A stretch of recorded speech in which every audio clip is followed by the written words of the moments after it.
Thank you, President Moran Adams. It gives me great pleasure to introduce my colleague and my friend to everyone this afternoon, Dr. Darin White, Margaret Gage Bush Distinguished Professor, Executive Director, Center for Sports Analytics, and the Brock School of Business Sports Industry Programs Coordinator. Dr. White is a leading expert in sports business strategy and analytics. As the Executive Director of Samford University's Center for Sports Analytics, he pioneers innovative research and programs in the field. Dr. White has played a key role in establishing Samford's sports industry programs, both at the undergraduate and at the MBA levels. He has forged partnerships with top sports organizations, including the Los Angeles Dodgers, NBA, Dallas Cowboys, as well as major sponsors such as Coca-Cola and Nike. His insights have been featured in outlets such as the Wall Street Journal, Forbes, and NPR, making him a trusted voice in the sports industry. In addition to his academic and professional achievements, Dr. White has a rich background in coaching, highlighted by his induction into the Union University Sports Hall of Fame. He has led elite youth soccer teams to numerous state championships, combining his passion for sports with a commitment to developing future leaders. It gives me great pleasure, everyone, to introduce to you my colleague and my friend, and my son's MBA professor in business and sports analytics, Dr. Darin White.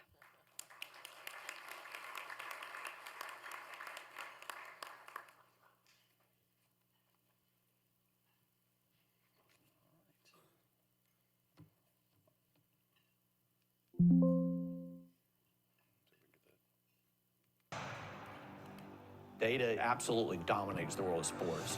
First and 10 for the UT Martin 26.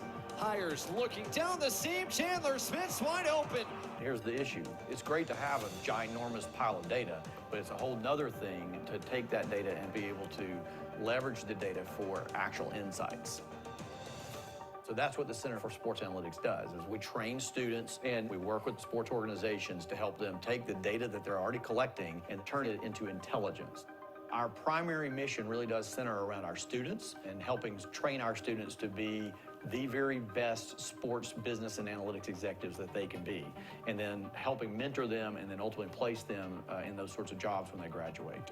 It's one of the hardest industries to get a job in because so many people want to work in sports. And when you're talking to a high school student and their family about maybe 4 or 5 years from now working for the Atlanta Hawks or the Green Bay Packers, that seems like the impossible dream, but that's what we do. We make the impossible dream come true for our students. Sports organizations are drowning in data, and they know they need to use that data and leverage it for the good of the entire organization in all these different ways. And so every semester we'll have sports organizations that we are doing class consulting projects for. So our students are working directly with the sports organization, using data, using analytics, real world work to help the teams either on the business side or on the team side. Since opening the Center for Sports Analytics here at Samford University, we've been able to work with dozens of teams around the globe. A lot of them are right behind me, actually. That's what these are. Like, we've done something with every one of them, that's behind me. So we've worked with the LA Dodgers, we've worked with the Atlanta Braves, we've done projects for the Denver Broncos, with the New Orleans Saints, in England with Cambridge United. Across the world of sports, we don't do projects. I mean, when you're a student and you can graduate from Samford University and you can literally walk into an interview and talk about how you did a project and presented to all the folks at Coca-Cola that run Coca-Cola sports marketing, that's kind of a game changer. Samford University is a university that's dedicated to our Christian mission, and that definitely plays out within the Center for Sports Analytics as well. When our students go out into the industry, we hear back a real desire for more of our students because of the kind of people they are. In many ways, sports is a leader in culture, and so we want to be thoughtful of that. If we're going to have influence in the world of sports, we need to be excellent at what we do. And so that's one of our goals, is to train our students how to be excellent. I feel extremely blessed and fortunate to be able to spend my days day in, day out, mentoring and investing and teaching the next generation of sports analytics executives, young people, who are going to ultimately go out into the industry and have an impact on the industry, be excellent in the industry in terms of they're well-trained and they're going to be great assets to their organizations, but they're going to do it in a way that brings honor to God. And that's ultimately what it's all about. All right, well, thank you again for having me today. We are so excited to be here. Again, I brought a couple of my colleagues with me. I got Marshall Smith with us, who's my assistant director for the center. Started last week, so he's drinking from the fire hose. And then Jake, who just got here from California, drove all the way from California, and he started yesterday. So they're both brand new, and so we're excited about having them here today. So we're going to talk a little bit today about how did we get to where we are. I mean, the world of sports is so different now from the way it was just a few decades ago. So how did we get here? And so we're going to talk about that a little bit, and then I want to transition and talk about what we're actually doing at Samford right now and some of the future things that we hope to do as well. But I hope we'll have fun today. I mean, we are talking about sports after all. So, and if there's any city that loves to talk about sports, it's certainly Birmingham, Alabama, right? I used to think when we first started this program many years ago, is there any place better than Birmingham to start something like this? Because we are so passionate about sports. But if you could imagine with me for a minute that it's 1973. Let's see if I can get over the next few minutes. There we go. Okay. Let's imagine it's 1973, and you're looking in front of you, and you see this little boy with his dad, and they're at the Braves game, and they're watching Hank Aaron, and he's hitting the home runs, and he's trying to set the all-time home run record and all of that, and that's 1973. Well, at that event, it would have been very different from the way it is today, right? For this father and son, this would have been a moment of great. It's more than a game to them, right? It's a passion. It's part of the culture that we kind of grew up in, and so the stadium was not. There were not logos all over the stadium, right? It just doesn't exist that way. And if you wanted to buy something to eat, it was pretty much Cracker Jacks. Or a hot dog, right? That was pretty much your options. If you wanted some licensed merchandise, you might get lucky if you found a guy selling some hats on the side of the road, right? That was about all we had. We did not have social media, so there was no ability to follow your team 24/7. In the off season, we had no idea what they were doing, right? The season would end, and it was the last we heard of them for a long time. And you kind of forgot about them. And that little boy, while he's sitting there watching the game, what he was doing actually is his dad had taught him he'd given him this really basic little book and given him a pencil, and he was scoring the game. Has anybody ever scored a baseball game that way? Raise your hand if you ever scored it. So several of you are good. So you know what I'm talking about. So that's kind of what you did. You went to the games, you sat there, you had your pencil, and you scored the games. And that was it. It wasn't a lot of frills. Back in those days, the players were not multimillionaires at all. In fact, the average player in 1973 made $14,000 a year. So just think about that. That wasn't that long ago, right? $14,000 a year. And when they finished the season, they went back home. Most of them were from rural towns around the South, and they were painters and they would help people move. They were basically day laborers to kind of make ends meet. That was sort of the way it was. Well, if we fast forward now to today, that same little boy now is actually 57 years old, and yeah, it is actually me. So I'll admit that. So that was me. That was my dad and I. We used to love to go to Braves game. We would go. We lived in Atlanta when I was younger, and then when we moved here to Birmingham in 1976, we would drive over all the time. So we went to hundreds of games. My dad actually almost caught Hank Aaron's 7-11 ball. It actually went right over his head. He said I was sitting in his lap, and if he just thrown me out of the way, he could have caught it. But thankfully, he didn't do that, But anyway, but nowadays, if you go to a game at that stadium to see the Braves, it's really, really different. They've moved stadiums twice since those days for business reasons.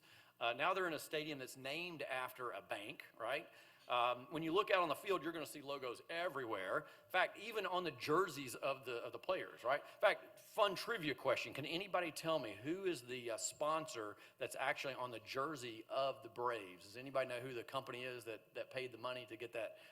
Who is it? Very good. I am impressed. Quikrete. That's right, Quikrete. That's a concrete company. which is fun. They've also got a sign on the outfield. If you've ever been to the Braves game in the last few years, you've seen the Quikrete sign on the outfield, and it's the only one that's in yellow.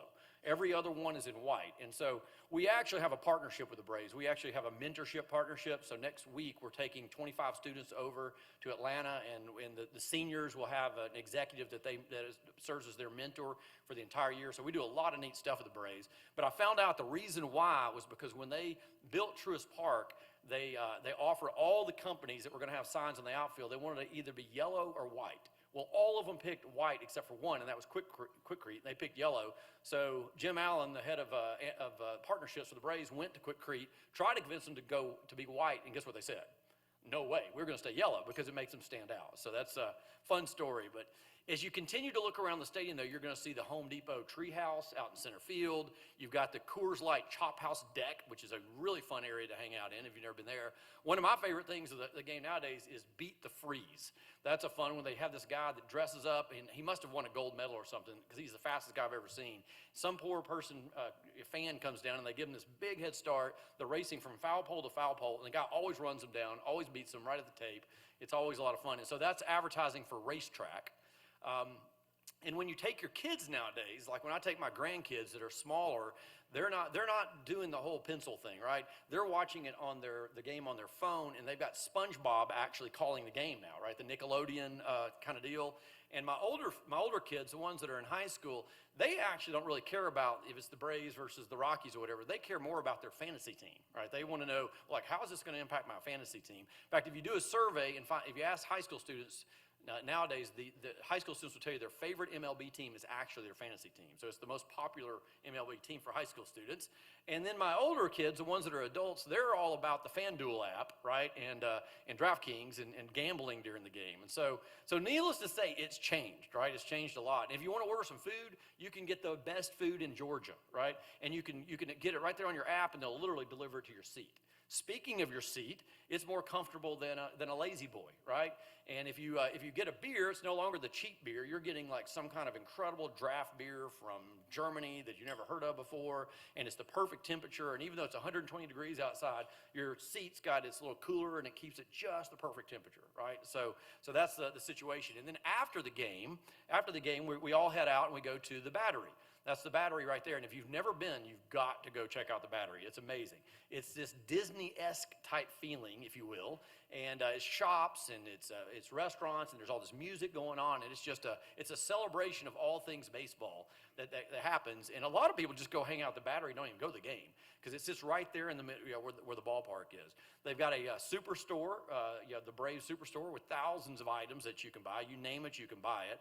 And then when you're finally ready to go home, you can walk over this really nice bridge with some music going on to kind of help you and then you get to the parking lot, and the valet's already got your car ready for you.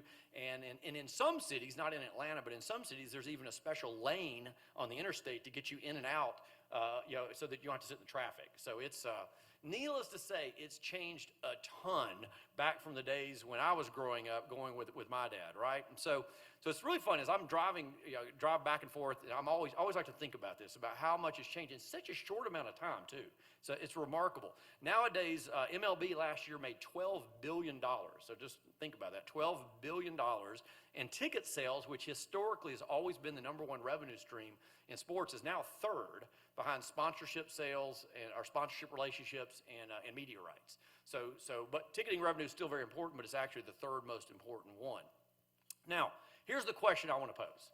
How did this happen? How did we get here? How did we go from sports being what it was back in the 70s and really all the way back, back way back? How did it go from that to where we are today? And there's actually a lot of debate on that. And some people say, it was Arnold Palmer, and they think he was the reason why. And there's some good arguments for that. And then there's some other events that happened as well in the 60s that probably started us moving in that direction. But for me, I think the seminal event that really got us to where we are today, that really pushed us forward to where we are today, was it's built around this guy from North Carolina. He grew up in North Carolina, a little rural town. In fact, his dad was a tenant farmer. He did not have indoor plumbing, And he was an amazing baseball player, though. And so he could throw the baseball 95 miles an hour. He actually had a hunting injury that hurt his foot. So his stride was real weird. So the ball would come out strange, and you could not hit his ball. It was absolutely unhittable. And so his name was actually James Augustus Hunter. That's not the name we probably know him by. Does anybody know what do we know James Augustus Hunter by? Catfish, that's right, Catfish Hunter. So Catfish Hunter, he signed at the age of 19. Does anybody know who he signed with? The Kansas City Athletics. Yeah. Did you know that they became the Oakland A's a few years later, but he signed with the Kansas City Athletics. He played his first game at the age of 19 in 1965. He actually pitched a perfect game in 1968. And from 71 to 75, he led the Oakland A's at this point to 3 consecutive World Series and was the best pitcher in all of Major League Baseball by far. The A's had not won, by the way, a World Series title in over 50 years when they won those back to back to back. Well, along the way, Catfish Hunter did something that really redefined not just Major League Baseball, really redefined sports, and is really what I think is what has pushed us to kind of adopt the business practices, the analytics practices that we have today. Okay, so that's Catfish Hunter. There's another character, though, that comes into the story. Well, by the way, there he is. That's him when he signed with when he signed up. But this is the other character in the story, and his name is Marvin Miller. Probably you've never heard of Marvin Miller. Marvin Miller became the head of the Major League Baseball Players Association. He was a New York-trained economist, and they hired him to run this organization in 1967, I believe. And he had been doing the same thing for the steel workers for 16 years, and he basically was a union guy. He headed up the union for the steel workers and done a lot of incredible work. Well, MLBPA had always been headed up by someone that was sort of appointed by the owners, and so it was a sort of a puppet organization, honestly. Well, this guy, though, when he got in, he took one look at the fact that over less than 20% of the revenue that Major League Baseball teams were making back in those days was actually going to the players. The other 80% plus was going into the pockets of the owners. And so he took one look at that and said, this is not right. There's just no way. We can't have this. So he started battling and fighting to try to get more, just to basically improve the lives of the players. There were 500 MLB players at the time. As I mentioned, they were making on average $14,000 a year. And so he immediately became a thorn in the side of the owners. And the owners just hated him. I mean, they really did not like him at all because he was so difficult to deal with. And he just wasn't playing by the playbook that had been around for over 100 years. And so what they did is they tried to shut him down. And so the MLBPA back in those days was funded by money from the All-Star game that had come from the owners. So the players didn't get any money for going to the All-Star game at all. All of it went to the owners. And the owners were, out of the graciousness of their heart, they gave the MLBPA $150,000, and that's what funded the MLBPA. Well, to try to get rid of him, the owners, they got with their lawyers, and their lawyers like, yeah, that's probably against federal law or something, so we probably shouldn't be doing this. So they took the $150,000 back, and they were hoping they were going to chase him off, but he wouldn't be deterred. So the first thing he did is he went and met with Coca-Cola in Atlanta, and he went to Coke, and he said, hey, and he said. He convinced them to put, and again, some of y'all might remember this from the late 60s, early 70s, but when you would take the bottle top off of your Coke, on the underside would be a picture of an MLB player, right? So he was the one that negotiated that deal. Do you remember that? Yeah, he was the one that negotiated that deal. That was $60,000 that went back to the MLBPA. Then he also went to Topps. Now, does anybody know what is the company Topps? You're shaking your heads, right? That's the baseball card company. Talking about a racket. Oh my gosh, Topps were for decades. They were paying the players $125 a year to have their name, image, and likeness rights. They were then turning around so basically for like $60,000 for all 500 players, they were printing off cards that cost them nothing, selling them for millions and millions of dollars. And so again, Miller saw that, and he went, and again, long story, but in the end, he was able to get a much better deal for the players and also get some funding for the MLBPA. So once he had his funding secured, he decided that he was going to see if he could to really start improving the lives of the players. And so the first thing he did is he decided that he wanted to create the first ever collective bargaining agreement. So in '68, he negotiated the first ever collective bargaining agreement, and it really wasn't that it really didn't change much, okay?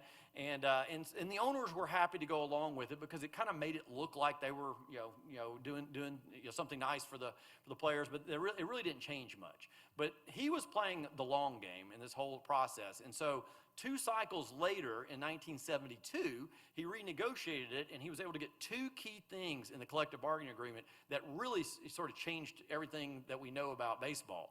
So the first thing he went after is what's called the reserve clause. Now, the reserve clause had been in place for over 100 years. All of the owners had said that they had to have it. If they didn't have the reserve clause, that baseball would cease to exist. So what was the reserve clause? The reserve clause basically said that when you were drafted, so like when Catfish Hunter was drafted into the Major League Baseball, he had to stay with the same team his entire life. He could not be traded. No, like that was his team for life. He was stuck for life with that team. So every MLB player for 100 years, that's the way it was, okay? And then, in addition, all of the contracts were one-year contracts, and the MLB could, the teams could reduce the salary by up to 25% with no cause. They could just do it because. In fact, in the 50s, there was a player that had won 7 straight National League home run titles, and the team finished in last place, so the owner came in and he basically cut everybody, including this guy's salary, by 25% just to kind of motivate them so they would do better the next year. And there was no recourse. If you're an MLB player, you could either retire or you could take it, and that was it. And so that was sort of the situation in Major League Baseball for over 100 years, and so that was the reserve clause. The second problem was that if there was ever a salary dispute, what would happen is they would go to the commissioner, and this commissioner would be the one to be the arbitrator. Problem with that, guess who appointed the commissioner? The owners, yeah, right. And so guess what? The commissioner always sided with the owners. And so this is a great situation if you're one of the owners, not such a great situation if you're one of the players. And so that was sort of the situation where it was. And so what he did, though, he was able to convince and get into the 2 things into the 72 collective bargaining agreement. First, he was able to get a neutral arbitrator. And again, I think the owners just didn't realize what they were doing, but they agreed to that. And second, and this was the biggie, and again, they really didn't understand what they were doing. He was playing chess while they were playing checkers, okay? He was a really brilliant guy. So he got them to agree that if there was a contract dispute, and if one of the teams actually defaulted on their contract, that what would happen was that player could become a free agent. Again, no one had ever been a free agent before. And the reason why the owners even went with that was because it was very, very, very rare for a team to ever default on a contract. Because again, in the past, if there was a dispute, it went to the commissioner, and the commissioner always sided with the team, and so therefore they never defaulted on contracts. So the owners didn't think that was a big deal. They didn't really think it. Well, he knew it was a really big deal, and so now in 1972, he had what he wanted. He had a neutral arbitrator, and he had this potential opportunity if someone could just default on a contract. Well, back to Catfish Hunter, okay? In 1973, he had the best season he'd ever had in his life. He won 25 games. He was just on fire. At the end of that season, he started negotiating for the 1974 season, and what he was asking for was a $100,000 contract, which was a deal and a half for the A's, because actually at the time, the top player was making about $250. The top player in all of MLB was making about $250. He wanted $100,000, and he wanted the A's to take $50,000 of that and put it in some sort of future financial instrument of some sort to save money for his kids. And the A's agreed to it. So they agreed to it. They signed on the dotted line, all that. Well, once the season started, though, they decided, that wasn't a very good idea. Maybe it's a bad precedent. Maybe we shouldn't do that. So they went back to Catfish Hunter and said, we're not going to do that after all. We're just going to pay you your $100,000. And he said no. And Miller backed him up, and so did some of Miller's colleagues at MLBPA. And so they went through that entire season, and they fought it and fought it and fought it, and they would not budge. So at the end of the season, after Catfish Hunter had yet another amazing season, guess what? The A's actually defaulted on the contract, which was really dumb for them to do, because we're talking $100,000, right? And so what they did is they ended up going to the neutral arbitrator.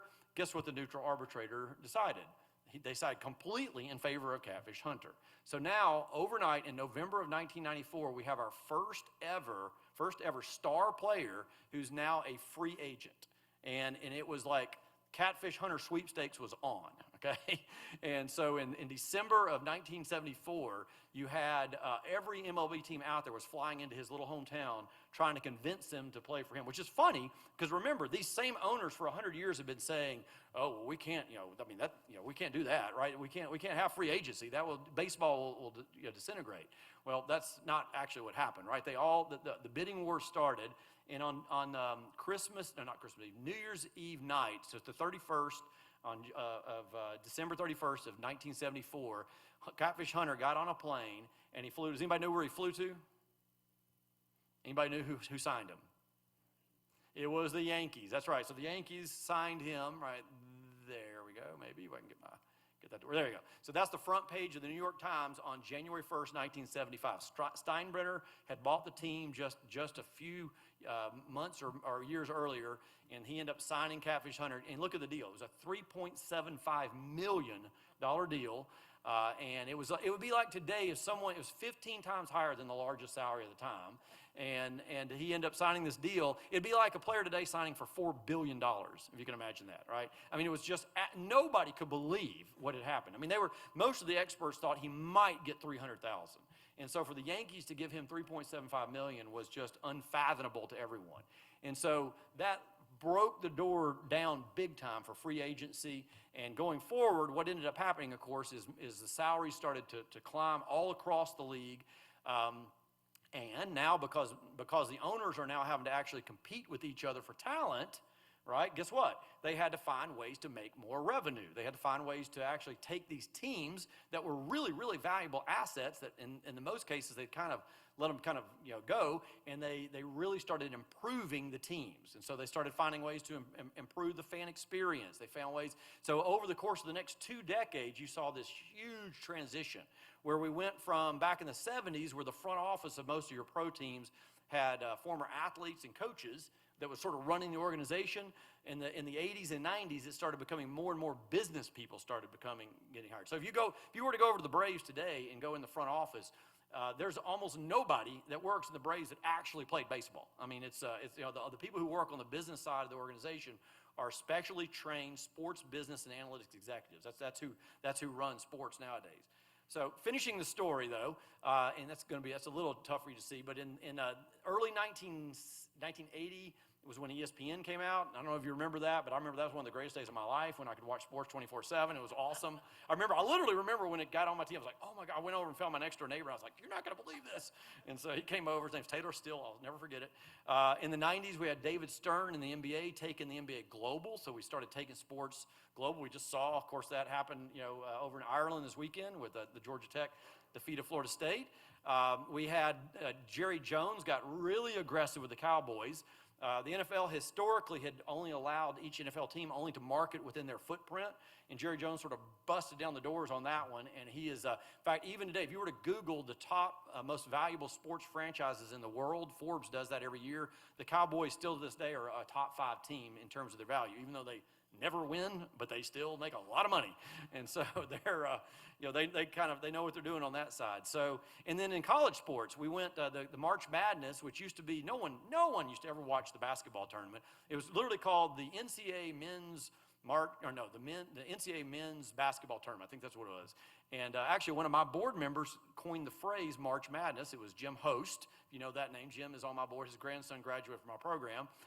But now that deal went from a $16 million TV deal in '85 to a $1 billion TV deal just 15 years later. So again, you just see the change that happened, okay? So that's the story. That's how we got to where we are today. Now, because of all of that change, what ended up being needed was a different type of sports executive. Back in the 50s and 60s and 70s, again, if you wanted to work in sports, your best path, honestly, was really just to graduate and go on and play, and then you would retire to the front office. That's how most people got a job in sports. Nowadays, that's changed. And so there was a business school that recognized this back in 2000, and they started the very first ever sport business program actually in a business school. So this was only a little over 20 years ago. So that's kind of, again, think about that. You go back to 1998, and there was not a single business school in the country that had any kind of business program at all. Now there are a number of schools. Who would you guess was the very first business school ever to have a program in sports business, if you had to guess? Not Sloan, that's a good one, but that wasn't the first one. No, I wish, no, we're the first in the South. That's my next slide, actually. Anybody? It makes sense if you think about it, and there's a hint in the sense that slide's in green. It was actually the Ducks. So the Oregon Ducks with Nike money and Phil Knight and all of that, they started the very first ever sport business program. It was actually a sport marketing program, and it still to this day is, I call it the Harvard of sports marketing. It is a fantastic program. Well, here's the Samford part. So in 2011, we started the first program in the South. So again, my background, I grew up here in Birmingham. I played soccer at Birmingham Southern, did my PhD in strategy at the University of Alabama, coached college soccer for a long time. And I came back home, got hired at Samford. Actually, Beck Taylor hired me. He was the business school dean at the time. He's now our president. I came in 2009, and I pitched this idea to the faculty that we should start a sport business program, sports marketing program in the business school. And literally, my faculty thought I was crazy. They were like, that's a PE thing. That doesn't need to be in the business school. So it took me a year and about 100 lunches and a lot of campaigning, but finally I was able to get enough votes, and I got the faculty to kind of begrudgingly vote in favor of starting a sport program in the business school at Samford. Now it's funny because here we are 12, 13 years later, and everybody's like, that was the greatest idea ever, but back in the day, it was kind of a crazy, crazy idea. A few years later, we became the first school in the country to start a program in sports analytics, which is an add-on program to our sport marketing program. So we have an advisory board. Our board was letting us know that they were dying in data. They were drowning in data in like 2015-ish. And so recognizing that, we launched the Center for Sports Analytics in 2017. And so we now have two programs. We have our sport business, sport revenue, sport marketing kind of program, and then we got our sports analytics program. In terms of sports analytics, there are two ways of getting jobs in sports analytics. One is the Moneyball side, i.e. the Billy Beans, right? That's working with the coaches. These are students who all want to be the future Billy Beans of the world, right? And they're there. Those teams, we are the Moneyball department for all of those teams you see there on that slide. So we do Legion, we do Squadron. In fact, I just had lunch yesterday with the president of the Squadron, and we'll be doing their analytics again this year. We do the Bulls, which is a lot of fun. I have a professor she's from Russia. She loves hockey. I have two students from Minnesota. They love hockey. So it's a match made in heaven, and so they do all the analytics for the Birmingham Bulls. And so we have 5 faculty that help me with that. Not surprisingly, I do the soccer teams. So we do Legion. We do our soccer team at Samford. We even are doing the analytics remotely for some teams over in Europe, which is a lot of fun. So that's our analytics that's on the Moneyball side. We also there's also careers on the sports business side, so business analytics, if you will. So I've had students like last year I had a student that went to the Minnesota Vikings, and he's working in the business intelligence area. So that's a growing area within sports. I mean, I had a student that's now at the Carolina Panthers. When he was hired by them back 5 years ago, he was the first ever sports analytics executive hired. They now have 22 people working in his department, and he's now actually moved over to the MLS team because they're owned by the same people. And so that area is growing like leaps and bounds. In 2021, we became the very first business school in the state to have a sports business MBA. The reason was, I had so many students that were from Alabama, Auburn, Troy, UAB, you name it. They would come and meet with me, and we'd have lunch, and they're like, how can I get a job in sports? They would be a 4.0 coming out of a business school somewhere, but they didn't have what they needed to actually land a job in sports. So we decided to start this program as an add-on to help students that are coming out of other schools' undergrad programs, and we would help them. The students in that program get to take a class in fan engagement analytics, business of college sports, and a strategic revenue generation in sport class that I teach. So that's our MBA program. So if you know anybody that would be up for that, great. And then I'm going to announce something. You're one of the first groups that's getting to hear about this. The university has decided to fund us to start a very unique program in 2025. And I have to say pending faculty approval because, again, I'm taking a lot of people out to lunch right now, again, but it's going to get approved. But anyway, we're going to be launching a fast track program. So it's basically there it is. It's a BSBA/MBA in sports business fast track, and it'll allow our students to come in and basically in 4.5 to 5 years, they can get 2 degrees, not 1 but 2. They can get both an undergrad degree as well as the MBA. It's going to have a unique feature. It's going to have a sports residency feature, which means when they get into the MBA portion of it, where the classes are at night, during the days they'll be doing a full-time job actually with a sport property. Most of those will be here in Birmingham. I've already talked with almost all of our pro teams. They're all very excited about this. But again, there's even the possibility that at least one semester they could do the courses online and go somewhere else. So they could go over and work with the Braves, or they could go over and work, who knows where they might could go. So that's coming. So once that is online, this will be our sport business lineup, if you will, at Samford. We'll have our traditional sport marketing program that leads to careers in sports sales, sponsorships, fan engagement, branding, that kind of an area. That's what we started with. And then we have our sports analytics program, which again, you have 2 paths there, business side as well as the Moneyball side. And then we have our new program that's coming, which is our 3-2, our also known as our fast track. So that's what's going on at Samford. That's our newest kind of fun stuff that we got going on, okay? Let me see, I'm gonna go ahead. I wanna try to get to questions, and so let me go ahead and see if I can go ahead. That's our relationship slide. We work really hard to build relationships across the industry to help our students. It's good, but I wanted to get to one other slide real quick if I can, so hang with me for a second here, sorry.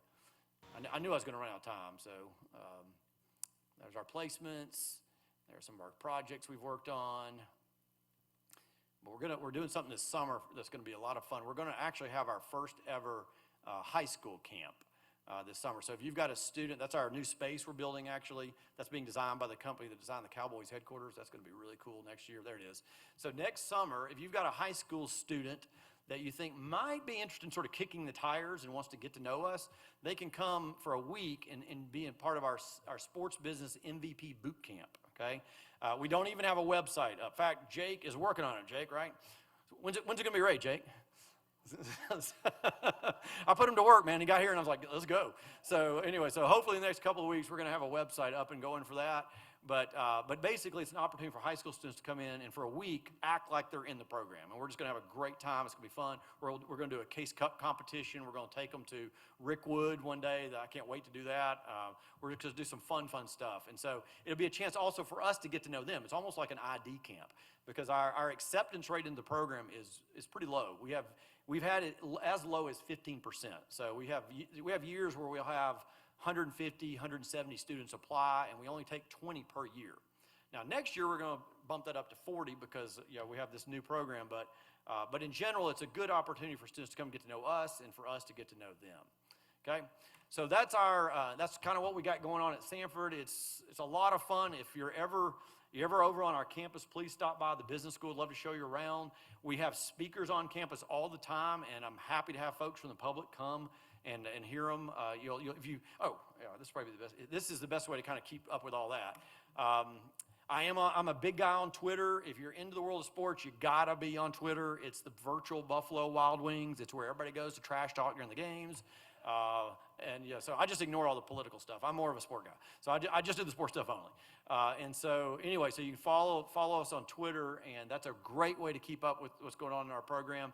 And then we also have a new website, actually. Thank you. I forgot about that too. There you go. It's samford.edu/go/sportsbiz. That's our landing page for all things that are going on in our sport. We call it our sports industry programs that are going on in the business school. And so it's a lot of fun. It's really cool. And again, I guess full circle here. But again, back to this little boy who was sitting there with his dad in 1973, and it's just really neat that we're getting to do this in Birmingham, Alabama, because I'm a Birmingham guy. I've lived here since '76, and I just love that we're getting to be a leader in this industry, and we really are raising up the next generation of sports business, sports analytics executives, and we're placing them all over the world, literally all over the world. And it's neat that that's happening right here in Birmingham, Alabama, and I love that. I love that we get to do that. And so with that, let me stop. We've got about 10 minutes. I'm happy to take any questions. Yes? First, thanks for the exciting stuff you're doing and doing it here in Birmingham. Just a quick question. One, did y'all have any involvement with Rickwood and MLB with fan experience or marketing recently? And second, what would you say has been your biggest success story in terms of data analytics where the customer or partner comes back to you and tells you the great things that it enables them to do? Yeah, that's a great question. So on the Rickwood question, we were a little bit involved in it. Not near as much as I wanted to be, but we were a bit. Now, that's probably about the only sporting event you could bring up that we weren't. I mean, anything that's going on in Birmingham, we've got our hands all over it. So, for example, coming up, we're going to be doing survey work with the Greater Birmingham Tourism Group on a lot of games. There's some stuff they want us to find out. So, like, we've got the fire and police games coming next summer, and so we're involved in just about everything you can imagine. But that one game, it kind of snuck up on us, I think. And now I will say, it was probably one of my very proudest moments watching that game, though, that night. I was so unbelievably proud to be from Birmingham as we watched that game that night, and just the history, and it was just remarkable. I mean, really, there were things in that game that literally brought me to tears, right? And so if we do this going forward, I think we will. We're going to do everything we can to be involved in that. So that's one reason why I want to take the high school kids to Rickwood and down to the Civil Rights Museum. And we're going to do a whole day around that as part of our camp, which I think that's really cool. But biggest success story, wow, that's a hard one. We've had just so many neat things that we've gotten to do over the years. But I would say, I don't know. We did a really cool project for Legion at one point where we helped them with some strategy work that helped them end up ultimately making some decisions of who they bought as far as a player. We've done the same work for a team in England. We actually flew over there in May. We've done. I mean, gosh, it's hard to say that, really. We've just done so much. We were involved with the NBA before they did the jersey patch sponsorship. We did some economic modeling around that, and I think we may have had a little bit to do with kind of going in that direction. But lots and lots of projects. So it's I don't know. That's a good question. But yeah, other questions? Yeah.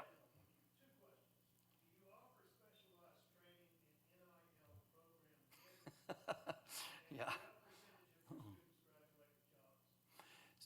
Good question. So that's a great question. That's a question that every parent should ask that question, because this is not a program that is. There are lots of schools out there with sports management or sports administration programs, and those are typically not in business schools.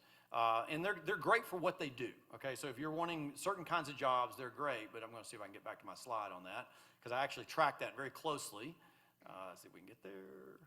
So there we go. So that's our placement rate since we started.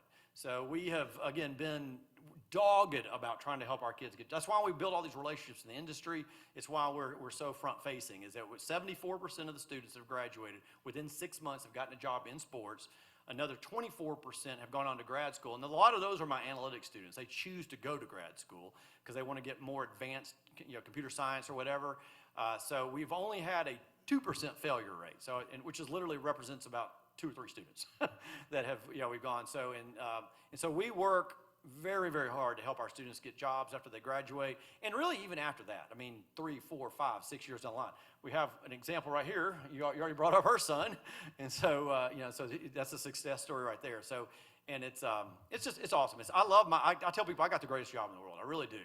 Getting to coach up this next generation of sports industry executives and help them land the dream job, if you will. But those outcomes are extremely different from what you're going to get at a traditional university that's got a sports administration program over in a school of education or something along those lines. Because those are great programs, but those are really geared more for if you want to go into athletic administration, maybe compliance, high school, maybe coaching. Those are great degrees. This is different. This is working on the business side of sports. This is working with revenue generation, analytics. And that's really one of the number one things I have to explain to parents. It's apples to oranges what we're doing compared to what you're going to get at a typical type sport admin program. But yes, okay, go. Oh yeah, I'm sorry. I need to bring the NIL up. Go ahead.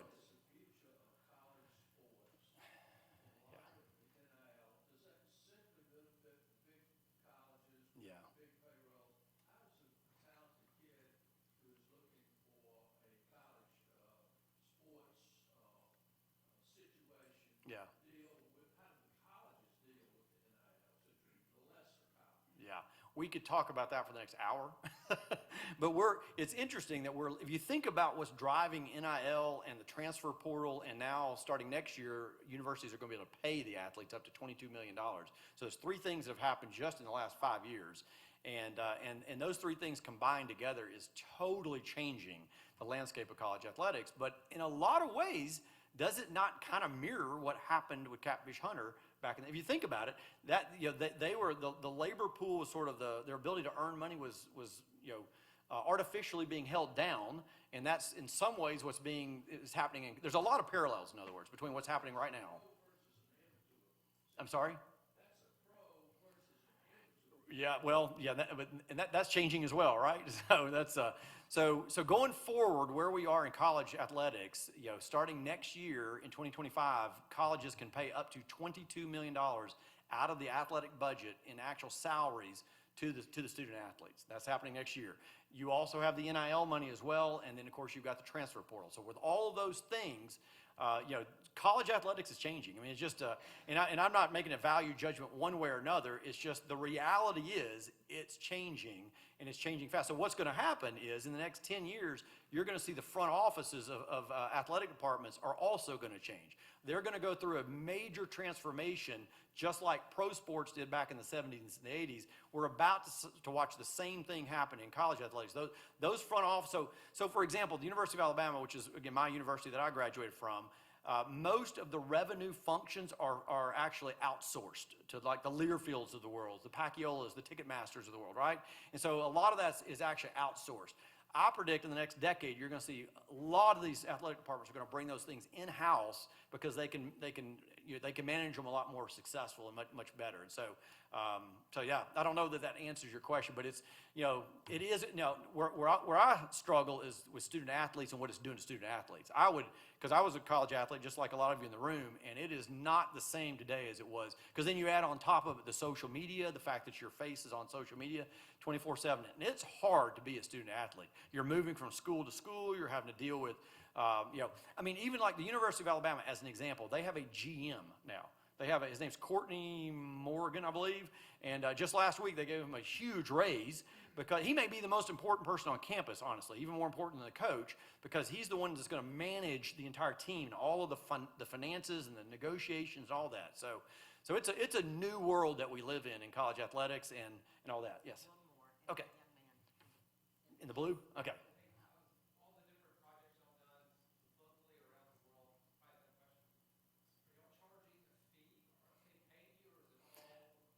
Yeah, when we're working with students, it's just for an educational experience. Now, from time to time, the teams will do something nice for us. Like we did a project for Nike. They took us to the Oregon football game the next day.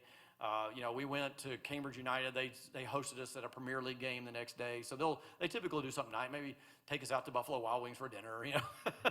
But no, it's an educational experience. So this semester we're doing projects for locally for it used to be Bruno. They've changed their name. We're helping them out. We're putting some pitch decks together to take IndyCar into cities that don't currently have IndyCar events, specifically some cities in Mexico. So we're putting that together for them.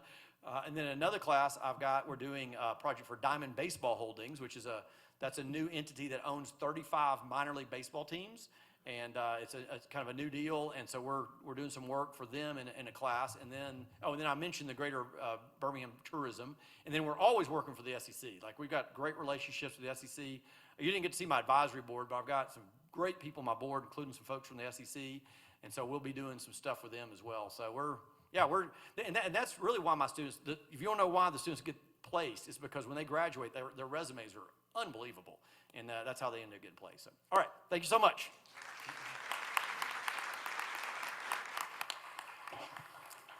Thank you so very much, Dr. White. Very, very informative program.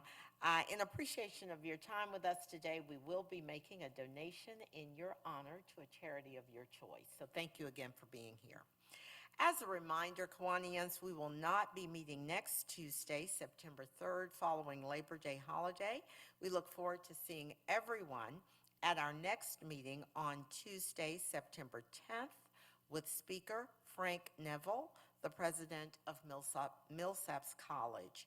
We thank you so very much for being here. Do enjoy your afternoon. We'll see you in 2 weeks. Bye-bye.